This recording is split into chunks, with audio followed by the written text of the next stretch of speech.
All right. Thank you. Thank you very much. And thank you for having me here. This is my first BruCON. It is my first time in Belgium, and I think it is marvelous. So this is really, really cool.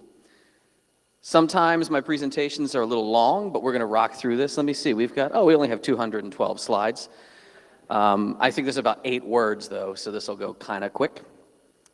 So who am I? Besides being a guy who sings a lot and eats a lot of meat and such, mostly I'm known as being the security consultant who is a criminal consultant at night. I work in the physical security space, and many of us who do anything physical side, there's sort of a mystique about it. My fiance just basically says I'm professionally dangerous, since now we have a whole ops division and we do a lot of, punchy, hitty, shooty things in the company. But yeah, I break into buildings. I do a lot of things relating to that, and I advise people about it. Now, most people should understand this already, like your data security is your physical security and vice versa. So when we read about data breaches, when we read about intrusions, the network side is starting to bleed over to the physical world.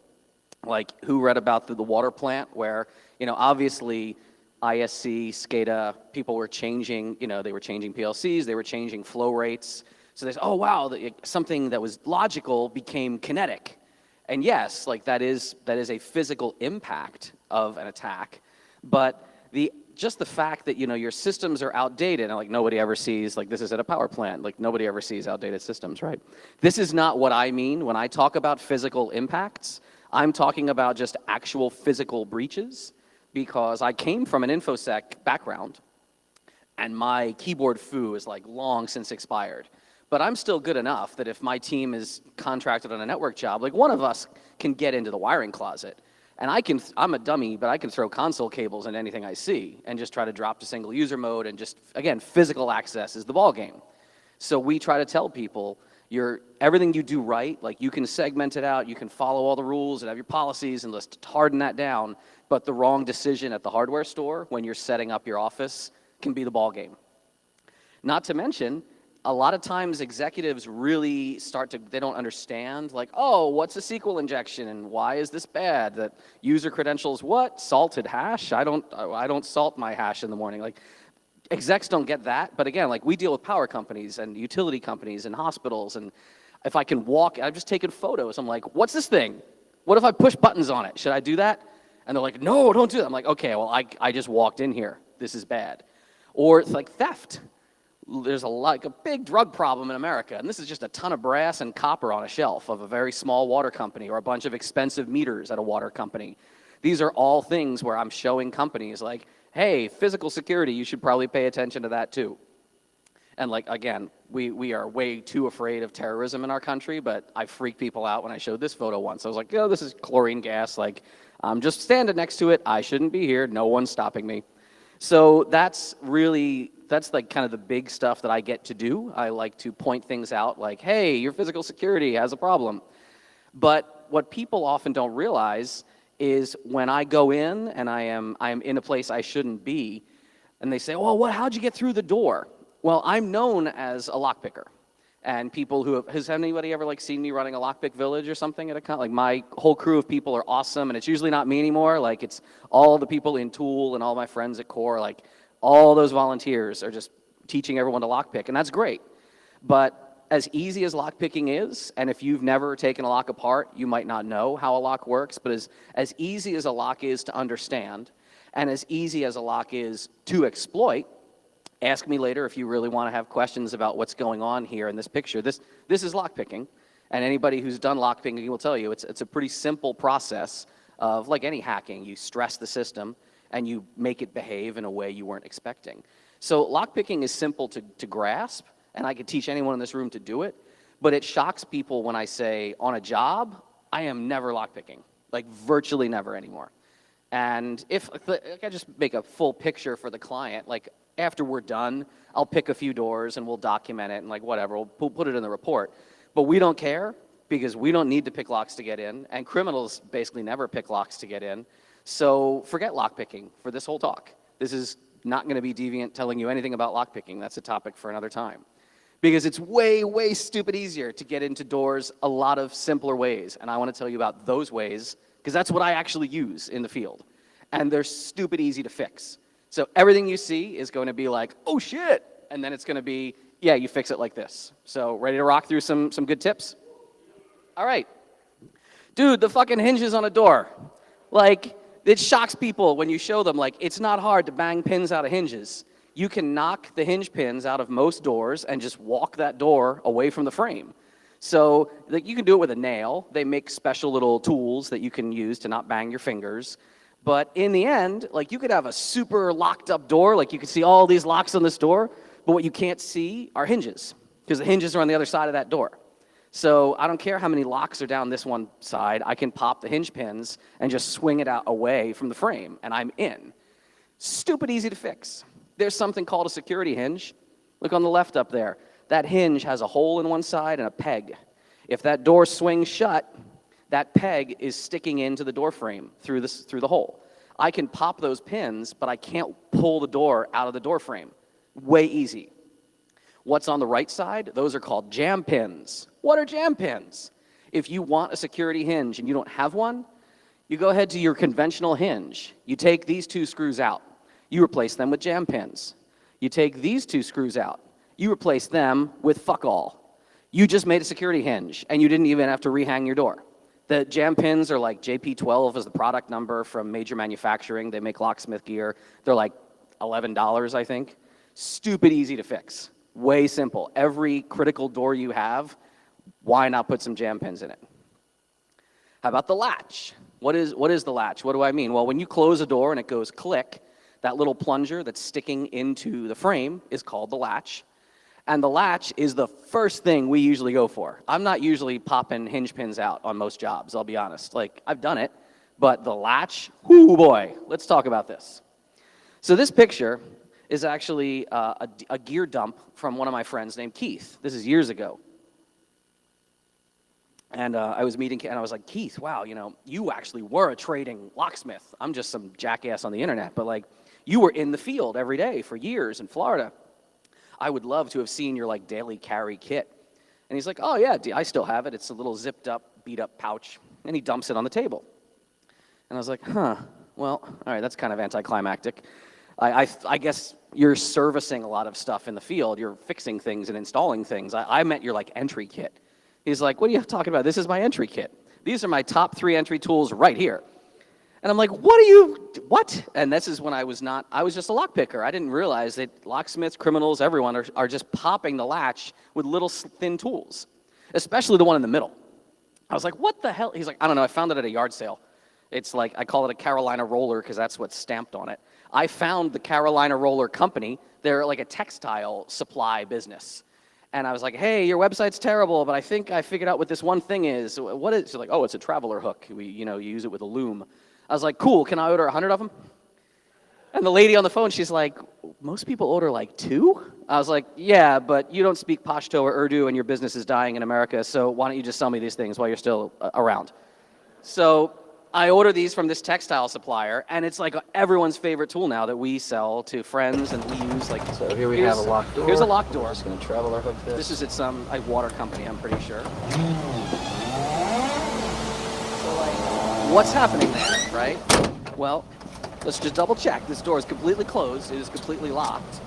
But if I reach in with this traveler hook, boom. Well, I'm reaching in the door jamb, and if you've ever seen on like old spy shows, like credit carding a door, it's the same principle.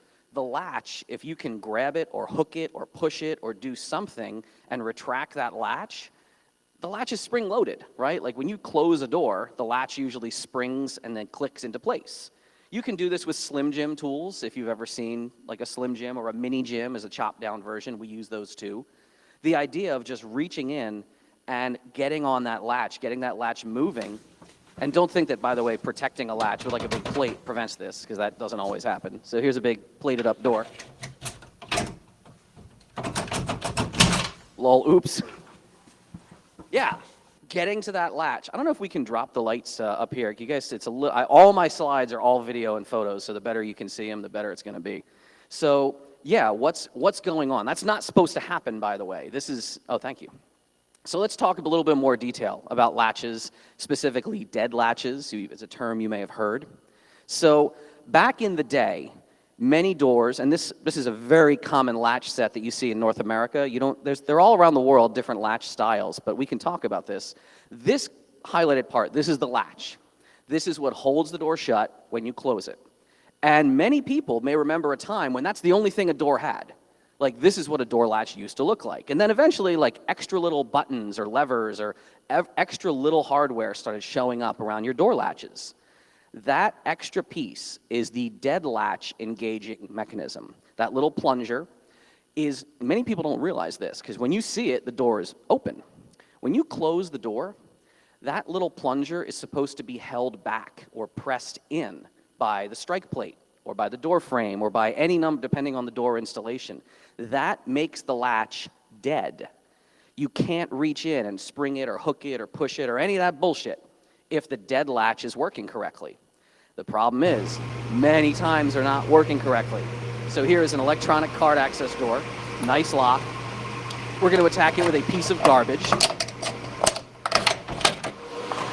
Boom, that door, and server room, that door's open. Now, that was literally, it was a piece of garbage. It was a clamshell packaging from some, like, office stapler that was, like, in a trash can. And I just took out my knife and kind of carved it into a vague rectangle, and we opened half the doors in this company this way. Now, you can see the problem, by the way, what's causing this. Look at the size of that strike plate hole. It's fucking massive. So electronic strike plates are a big problem in this world. The reason being, all different part numbers, all different model numbers. You guys have seen these, like, around your facilities, right? You badge in, you hear the click and the solenoid pops. Integrators and installers, many times, they're like, oh, we've got a job to do down on 17th Street today. Yeah, we're like, that new Widgeco company, they need their doors done. How many doors? 50? Johnny, do you have more of those XQ19s? They're the ones with the really big hole, right? They always work, no matter what door we're hanging that day. So installers will often use, like, the biggest one, because it always works. Like, no matter which plunger or latch you have, it's always going to fit. That's a problem, because the hole is so big, it's not holding back the plunger. Here's the co-owner of our company, Bobak, looking totally ninja bad. Like, boop, that's a locked door. And he's just through. But look at it from the other angle here. You'll see there is a security plunger. It's a dead latch. It's not doing anything. You got it. This is a problem all the time. We see this everywhere. This is a video you're going to see. This is, again, like a field station for another water utility. So I'm reaching in, and the guy, it was funny, these fellas I was walking around with. Didn't take you long at all. Got her. Yeah, they're like doing morning rounds, and I was walking around with them, just writing up some notes. And the one guy's like, well, I'm going to go in here for a while if you want to work on the door. And you heard him. He's like, wow, that didn't take you long at all. I'm like, yeah, dude, like, your door is not closing correctly. And this was like the well controls for the west side of this whole facility.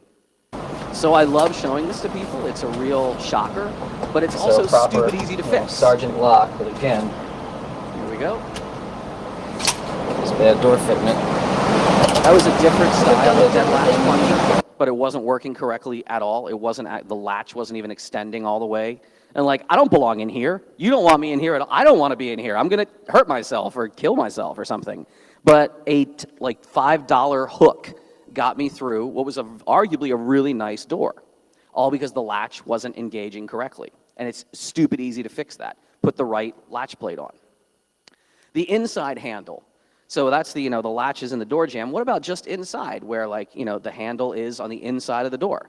Well, let's look at, let's look at a door like this. This door is locked. Oops. Like, it's not hard to reach through a door. Most doors that have weather stripping, if you kind of look at them just right, you can see through the crack. Like, any kind of crack in a door, reaching through with hook tools, slapper tools. There are a variety of interior handles that will try to be fancy. They'll try to have, like, galvanic skin response, like capacitive touch handles. You can, the freaking copper, dude, like, you hit them with copper wire, you're literally holding the other end of the copper. It's going to get a skin response, and it's just going to unlock the same way. That was the door, by the way. This door right here is where they were storing, like, all the chem tanks. And I could have, like, just taken them off the wall, changed the feeds. And people will think that, they look at the door like, well, it looks pretty solid. I don't see any light leaking through. Again, weather stripping is not a security product. Weather stripping is not preventing this attack, that you need a better plate over the door if you're trying to actually stop this. So this works on crash bars, it works on exit paddles, it works on a lot of different, any sort of push to exit, bar on a door. I'm usually going to try to reach through and just slap it from the outside. Now in that video, by the way, which I really do love it, because it's just bent rod. Does anyone spot, this is like 2 in the morning, right? Nobody's in this office. What could they have done that would have frustrated this process? Shout it out, I can hear you. Turn off the lights? Well, I mean, I could see. Yeah, oh, I see a hand. Yes, so people are saying use the deadbolt, right? Like clearly the deadbolt wasn't even locked in this office. They were relying on their badge system. Well, let's talk about deadbolts. Most of the time, because of fire code and other reasons where I come from, deadbolts all have a big old thumb turn on the inside. So instead of reaching through with a slap tool, this thing exists. You know what that is? That's a thumb turn flipper. You reach it through, you need to go, and then you slap the handle, and then there you go. So yeah, these tools are out there, man. Like feds have them, we have them, some criminals have them. Be aware of this kind of stuff. Oh boy, key boxes. This is just lulzy as sin. So I don't know how prevalent this is. I don't see these much in Europe. In America, man, key boxes are everywhere. For whatever purpose, you've got a contractor who has to come in and out of this one door, and he or she needs access, but you don't want to give them a badge. So somebody winds up sticking a key for a door. It sounds like I'm making this up if you've never seen it. Like, Nickerson, how many times, Chris, like freaking key boxes, man, like this is like I think a Schlage Primus on this door. None of us are effing with that. But there's this little key box up top with a tubular lock, which people are like, oh, tubular lock, it's so secure. No, like tubular lock, very popular in industrial control settings. There are tubular picks that have been out there for a while. They work really well. This is a clear see-through lock.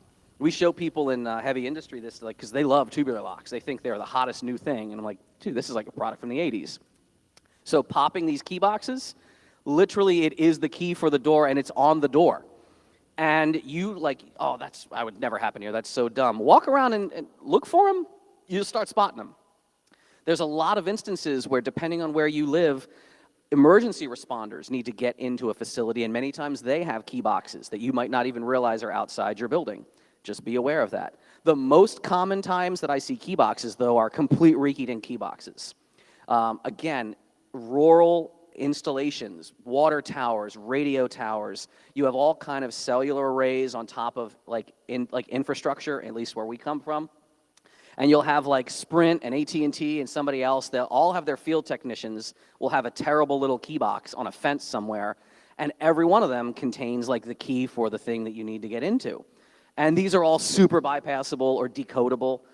Almost all of these little key keeper boxes, I can show you how to pop them open in seconds and get the code out, get the key out. They are not something that you should be relying on if you can avoid it. The problem is it's hard to get around this. If you need 5 different companies to have access to this weird resource in the forest, it's hard to manage that problem, but you've got to start thinking about it, because leaving the key for the thing, attached to the thing, protected by useless, that's bad. The gap, so the big like gap that runs down the whole door, like where we were slipping stuff through to slap the handles and stuff, you can do a lot with that whole edge gap. Sometimes you can slip something through that's not even like a corporeal object. So here's a door. This door is locked. And then this door is unlocked. There's our friend Dr. Tran coming through. Let's look at a clear see-through door, and you can get a little bit of a better picture. A lot of you know this trick, I bet. If you haven't, if you've never seen it, you'll understand pretty quickly. This is a development lab back in Philly where we do a lot of our like product creation. So this lab is locked, but our friend Ross, who just learned this like a second ago, and he's like, hey, look what I learned, and Bobak is helping him get this thing in the right place. He is sticking a very special hacking tool up against the door, and you can see through the door. You might have seen a little cloud of air. Well, he's using this very sophisticated product. You just have to hold it like a hacker. You have to hold it like this, and you're now a physical pen tester. You flip a can of duster upside down. You make that cold air blast. What you're triggering are infrared sensors. Many times, these are called request to exit sensors. If you're leaving a facility and the door automatically unlocks, you're tripping either a motion sensor that is range radar, microwave radar, which is very rare, or usually you're tripping an infrared sensor, a passive infrared sensor. And all it needs to see is temperature differential. And it's like, oh, this is a person who's clearly already inside the door. They must be authorized, and they need me to open. And the door, like, effing unlocks. So there's a lot of lulzy videos out there about this. You and Dave, like, filmed this one at DerbyCon. So who was here last year? I understand Dave was here last year, right, at BruCON? So this is Dave Kennedy, big e-cig guy. I think he, like, sub-ohms his coils, so he blows really big smoke, which led to this being awesome. Same door that we use the one gas cloud odds. he's like, all right, I can get a bigger one. Let's try it. And click red light. There we go. Now unlocked. So, like, I love that. That's awesome. Big hand for Dave.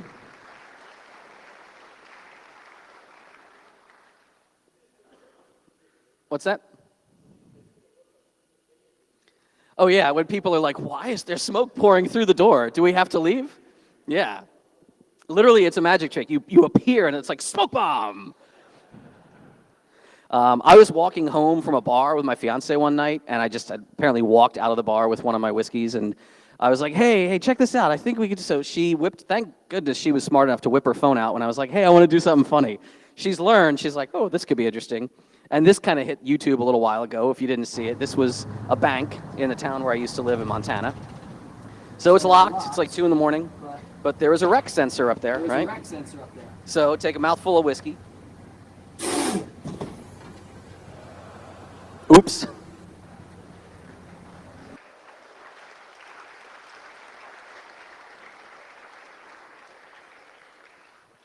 Now, can you solve this? Yeah. You could either not use passive infrared, you can use RCR, you can use range radar, which is microwave based, or you can just use like a push to exit button. There's a lot of smarter installs. Have you ever had a facility where you had to push a button to leave, or even badge in, badge out? These are all valid depending on what level of interaction your users are going to be agreeable to. But be aware that every facility, like who just says, oh, we need an exit sensor, it's going to be a supplier shipping you a bunch of Honeywell PIRs. And they're all going to be tripped out super easily because nobody wants to have the sensor that like doesn't alert. When you walk up to the door and you got boxes, nobody wants to like bang into the door and fall over. They want that sensor to always pick up any little movement, so it's super easy to fake them out. You can go through the bottom gap and do that too, by the way. You used to tell the story of did you actually do the love doll once? Or yeah, because some people use like a balloon, but like they used other inflatable things under doors. But you can do a lot under those doors to like blow something up or one time I just dumped isopropyl alcohol. It was a hospital. They were not open yet. It was a new install that they were doing, but it's a hospital. So I found alcohol and it's like vinyl floor. So I just made a puddle of it on the ground and lit it, and the flame went under the door. It's a cool burning flame. It's fine. But it was hot enough to trip the sensor, and that was great. But other things you can do with a gap under the door are mechanical in nature, and it has to do with lever-style door handles. Now, many places, and this is true in Europe as well as in the US, when's the last time you've seen like a doorknob in a commercial setting? You don't see that anymore. And I know at least where we come from in the States, that is by law. People with disabilities, people who have limited grip or they can't use their hands. It's for accessibility. You have these knobs. Knobs are not the thing. You have these lever-style door handle sets. Well, under-door attacks that reach for the inside handle are great if you have a lever-style handle. It's wonderful. So here we see a nice big plated door, and there's a card reader, and it's a pretty serious lock. But I'm just down there at the bottom gap, and I'm doing something, and then yoink. Well, let's look at that from the other side and see what actually happened. It's not sophisticated. This is called an under-door reaching attack. It's literally a rod and a piece of string or wire, and you are delivering the rope or the string right where you need it. You can feel and hear where you are. Like I can tell blind where I am on the door. I can hit it, I can yank it, and bam. You cannot get more basic than that. And they sell, like, the Kedex K22 is the one that the government likes. Like, we never use them. We always go to Home Depot or Lowe's and just buy a piece of rod and string and make one on site because it's easier than trying to fly with this big thing. But it's amazing how simple that is to do. Now, are there solutions to this? Yeah, there's a number of them. One is, the most advanced, is to use what's called a dynamic door bottom. And this little animation gives you a rough idea of what that means. A plunger sticks out of the side of the door here. There's a mechanism, actually in this case, mortised into the door. And when the door closes, the bottom pushes down. Now, this is not a security product. This is just like an environmental light and heating and cooling leakage product. But that principle, that sort of plunger bottom, that exists. There's a company called Pemco. They're a division of Assa Abloy. They make a security door bottom, which does the same thing. It's a big plunger that pushes a plate, and there's a contoured floor plate, and it like locks in place when the door is shut. That's great. You're not getting that up. You're not getting under there. You can put it, you know, it's nice. I think it's the Pemco 530, if you're curious. Nice product. Any locksmith, you can install it on the door, in the door. It's expensive compared to other solutions I've seen. This is awesome. This like blocking shroud that just went on the inside of the door. And I figured out what I was on this one door. I'm like, what in the ass? I'm like ripping and pushing and pulling, and I can't see what's happening. And eventually we stuck a snake cam onto the door, and they were like, oh, dude, you're fucked. You're not getting through that. I'm like, what? And I look at the screen. I'm like, what is that friggin' thing? I thought it was a security product. It's not. It's used in service areas to like prevent maid carts from getting hung up on doors, but this one company put them on all their critical doors, and I was like, that's brilliant, and it cost you like no money. Awesome. That made my day hell. Like screw you, but good on you. How many people have been in hotels where your room, the inside handle, is now mounted like this, or even like this? Hotels know about this shit. They understand, and people use this in hotels a lot. That's an easy mitigation. Renderman, a friend of ours, was in a hotel, and he sent me these pictures. He was like, dude, check this out. My hotel has this weird clip thing, and I think it's probably to prevent under-door attacks. I was like, you bet your ass that's to prevent under-door attacks. That's amazing. That's really cool. And then I saw it at a hotel where I was staying in California. And I was like, well, I got to find out, like, what the hell? Now I've seen it twice. Like, what is this security product? So I was friendly with the security guy at the desk. I'd been talking about various things. I'm like, dude, so under-door attacks? You got like, oh, yeah. We had a big problem. Like, hobos were making these tools and breaking it. They weren't stealing. It was very California. They weren't stealing things. They were just, like, sleeping for the night, like, free in hotels in, like, the Soma district and shit. But they're like, yeah, we had a big problem with, like, vagrants coming in, so we had to do that. I'm like, where did you buy this security clip thing? He's like, that's for, like, closets in bedrooms, like, you get it at Home Depot. It's like the little track slider thing that guides. He's like, yeah, we just bought a bunch of them for $4, and we put them on all the doors. Works great. I'm like, that's fucking brilliant. That's awesome. Like, I love low-tech solutions, man. So, yeah, the under-door thing is a huge risk. I see a lot of doors vulnerable, but the solutions are not that hard to do for various budgets, right? One other really low-tech thing that's just kind of wild when you think about it, door jacking, door frame jacking or spreading. It is possible, and this is more common in Europe as an attack than in the States. Criminals will sometimes rush up to a door with a big hydraulic jack and just click, click, click, and just literally spread the door frame apart right at the middle of the door where the deadbolt and plunger latch are. I did this without destroying it. Usually a criminal just destroy a door. I did this when I lived back in West Philly, this old historic home.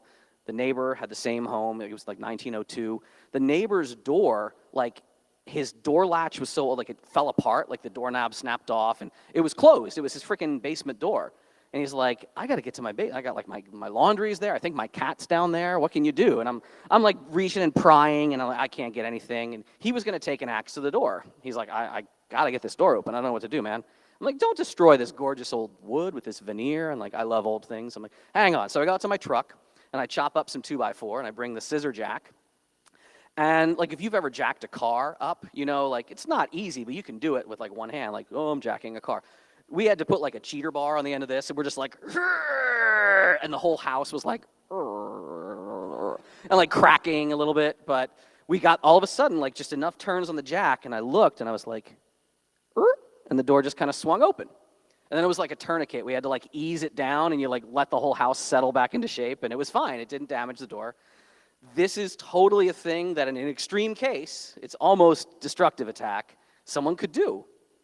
They do make deadbolts that will interlock with the door frame. This is one style of that. This is called a hammerhead deadbolt, where the door frame actually will have a little cup with sockets in it, and you can see the deadbolt has little balls that shoot out the sides. There are hook-style deadbolt latches. There's a lot of solutions where the deadbolt is not just a bar sticking out, where it's actually locking in the door frame. So keep that in mind. If you think a door frame jacking or spreading attack is a problem that you might face, there's hardware out there that'll prevent it. What about padlocks? A little quick diversion because, you know, padlocks are a thing we use. Well, I'll give you some terminology first, all the different parts of a padlock, and then I'm going to show you how pretty much all of them get exploited.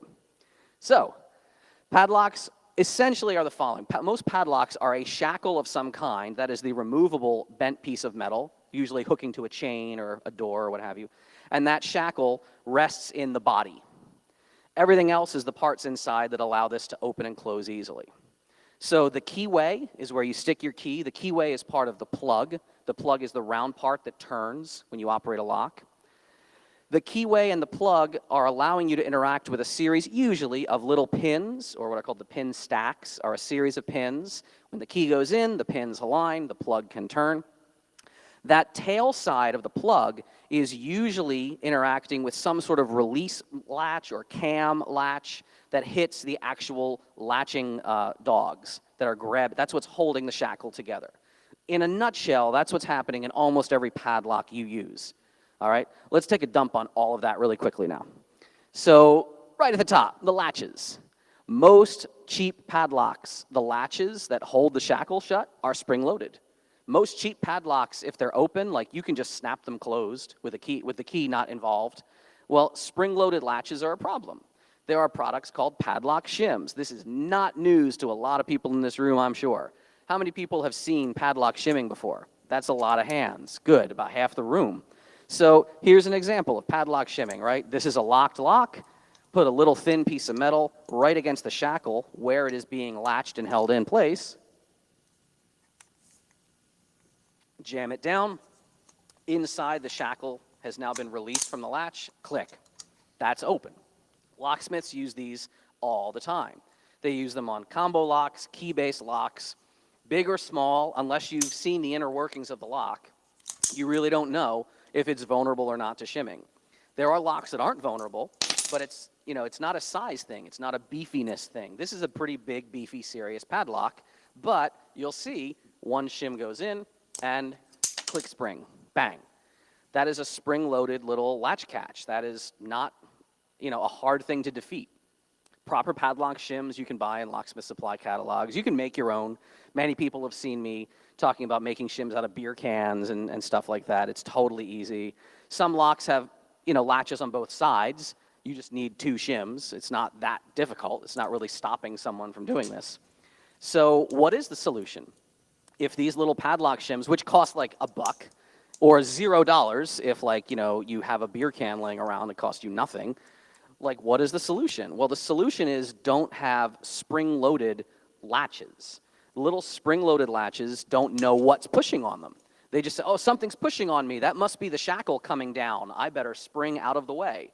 So a latch is a dumb object. It has no authentication or decision tree. It just springs out of the way if you put pressure on it. So instead of this, you can have mechanisms in really good padlocks that are called double ball mechanisms, or sometimes they're just called unshimmable mechanisms. Here's an example. So look at the tail side of that plug. Up at the tail side, you actually have this sort of cammed control cylinder right here. And these are not spring-loaded latches. These are solid steel ball bearings. They will not fall inward unless that control cylinder has positively turned, usually by action of the key. Cutaway version of an old Sargent and Greenleaf railroad lock. This is the old S&G Environmental. Still in use today by most railroads. Double ball mechanism, proper padlock. You're not shimming that open. Beautiful design. Let's talk about a few other things, though, because that's just the latches. Let's talk about some more. Skeleton keys. Oh, good Lord. What are we, in the 16th century in medieval Europe, skeleton keys? No, skeleton keys still exist. They exist for a very, very super basic BS type of lock called a warded lock. Thankfully, I have almost never seen a warded lock in use anymore in Europe as like a padlock. We got them all over the US because we just suck a lot in some ways. You can always tell a warded lock, especially by the key, if the key has this really jagged square shape to it. Has anyone in Europe ever seen a key that looks like that in use in Europe? You saw it once or twice? Okay. So warded locks are out there, man. What's going on? Well, warded locks are almost an entirely inverted security model with a lock and a key. And this is why skeleton keying is possible. Inside a warded lock is not an intricate series of pins and stacks. It's like a lever. The key goes in, and now it's a little hard to see here. These protrusions in the keyway, these are the wards. The wards are the protrusions of metal. Do you understand the key is sliding next to them? That's what's happening in this photo. Does that make sense? The key can slide in next to them, but only if the key has complementary cuts can the key actually turn. So the key has to have the opposite cuts of the warding to eventually spring open. But it's not really the lock querying the key. Like, are you the right key to turn in me? The key is really querying the lock. The key is like, hey, I'd love to turn. Is anything in my way? So if you have the wrong key, like, of course, the wrong key will fit in the keyway, but it won't turn. But it's part of the key that's causing the interruption. Chop all that shit off. That's what a skeleton key is. It is you trim away all the extra flesh, and you are left with the bare bones, the skeleton. A skeleton key will reach in and just hit the lever and ignore all the wards, and literally people have been doing this for centuries, to the point that now these are called warded picks. They're really just skeleton keys. The idea is you reach into that lock, find the lever with whatever pick tool or key tool you can find, and spring the lock open. It is like the complete nadir of security as far as padlocks are concerned. Please be aware of that. But most locks you see do not use the warded lever system. Most locks are pins. So let's talk about the pins. Not picking them, not bumping them even, but let's talk about overlifting, because this is like what's old is new again. Comb picks. Comb picks are a thing that I am shocked still work. And for a long time they didn't. Like, comb picking was known to be a problem, and all the manufacturers who made any, and door locks too, like they used to be vulnerable and then they weren't. What is a comb pick? What is happening? What is overlifting? What do I mean? Overlifting should not be possible in a pin-based lock, first of all. So if you have these pin stacks where you have the red key pins and the blue driver pins and springs, if you try to push one of those pins, like the pin stack as high as it'll go, almost you're crushing the spring at this point, you can't get the pin stack like up out of the plug. And even that's a really long pin stack, right? Even a tiny pin stack, like I can't get this tiny pin stack all the way out. There's just not enough room. But if the lock is not designed correctly, and believe me, I don't know why, well, I do know why. It's because it's easier to machine locks quickly sometimes. You'll get locks like this, where there's way too much room up in the housing above the plug. What is a comb pick? What is overlifting? Well, you go in with this long tool, it looks like a little comb, and you just shove all the pins completely out of the plug, and the plug just spins around, and there's nothing in the lock at that point.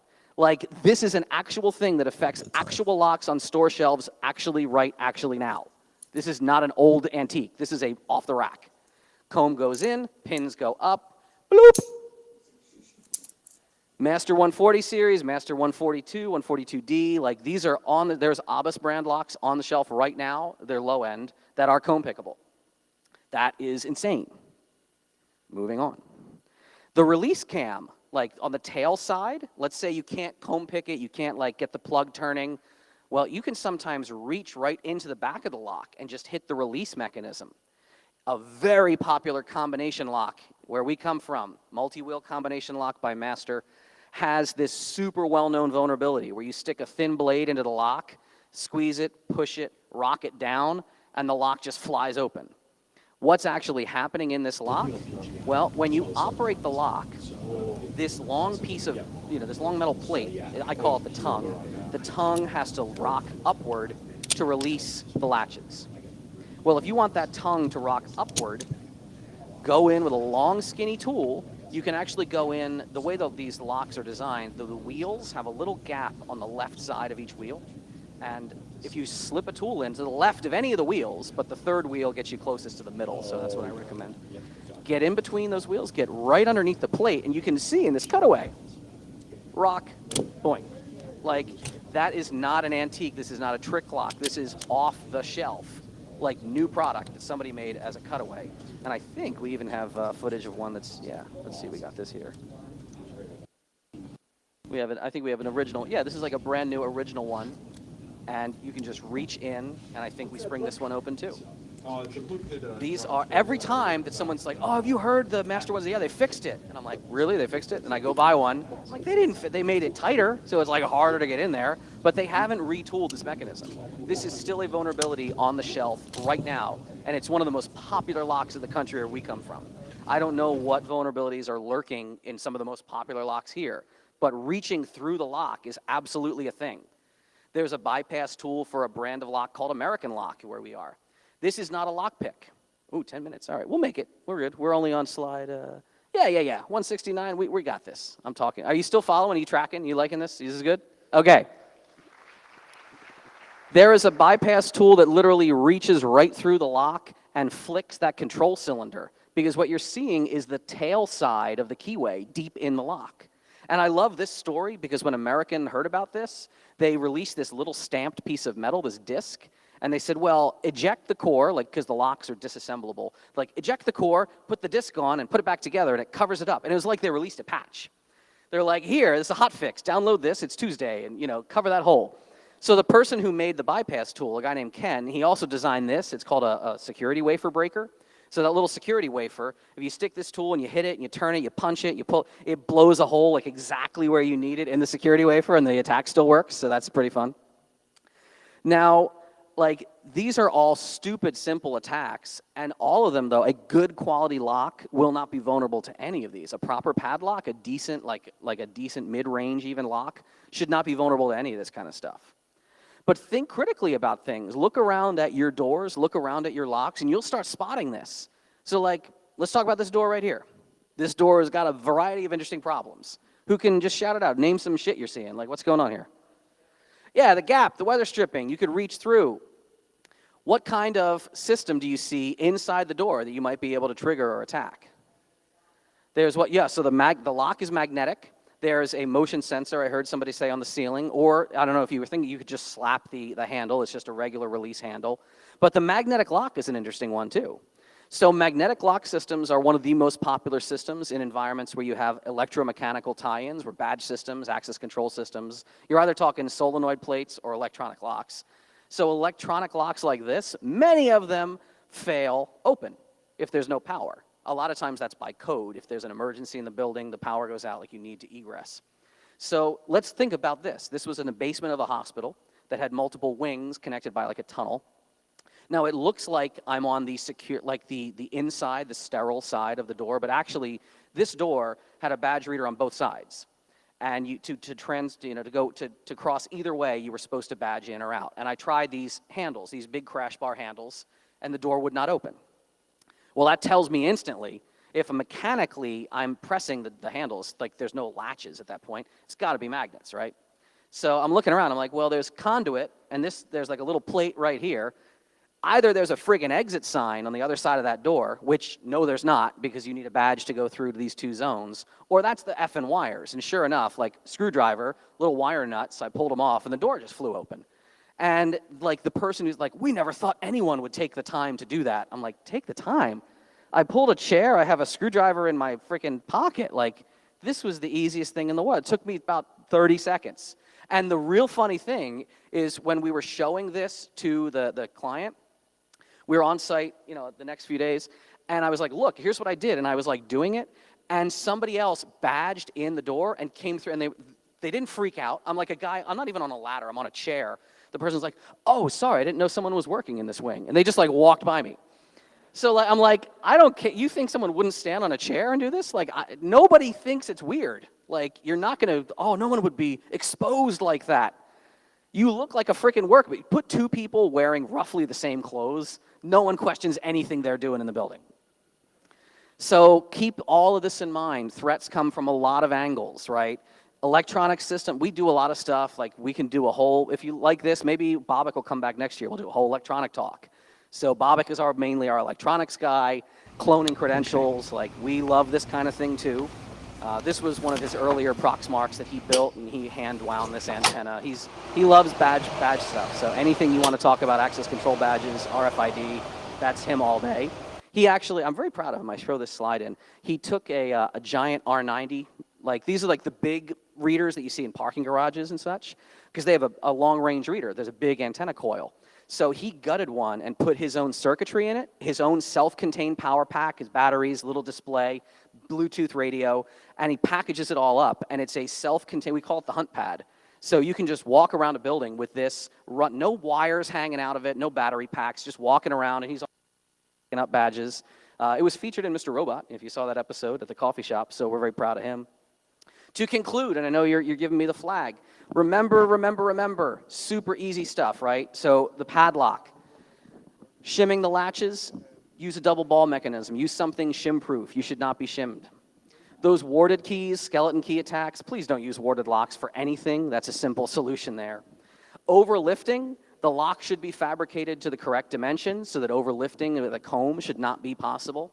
And reaching that release cam, there should always be a blocking element. You shouldn't be able just to reach through the lock and hit the tail side, right? These are simple things that most good padlocks will do. Doors are a little more complicated, but they're not super hard, right? Let's do it and talk about it. The hinges, right?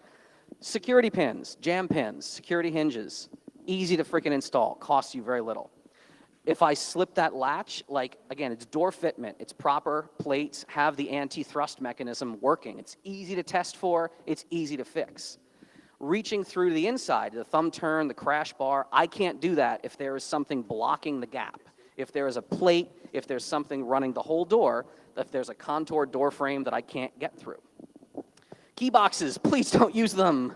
Or if you really are told you have to, like, have legal talk to somebody, maybe you can get a variance and not have a key box. If you're working in IT, you probably have a low occupancy structure. In the US, that's the laws we go for like, yeah, I know we're supposed to do that by code, but like, no one's in this building.